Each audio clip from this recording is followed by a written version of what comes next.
ইন্নাল্লাযীনা আমানু ওয়া আমিলুস সালিহাতি উলাইকা হুম খায়রুল বারিয়া।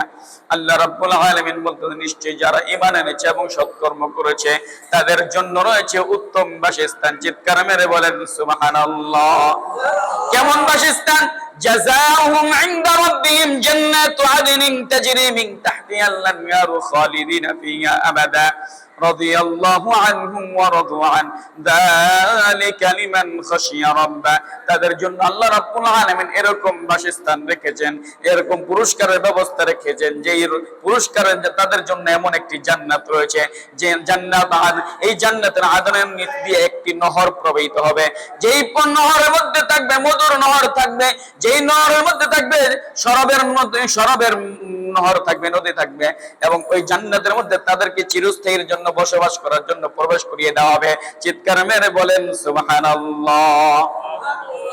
আল্লাহ রাব্বুল আলামিন তাদেরকে জান্নাত দিয়ে কেন দেবেন? আল্লাহ রাব্বুল আলামিন বলতেছেন, রাদিয়াল্লাহু আনহুম ওয়া রাদু আন, আমি ওই বান্দাদের প্রতি সন্তুষ্ট থাকব এবং তারাও আমি আল্লাহ রাব্বুল আলামিনের উপর সন্তুষ্ট থাকব।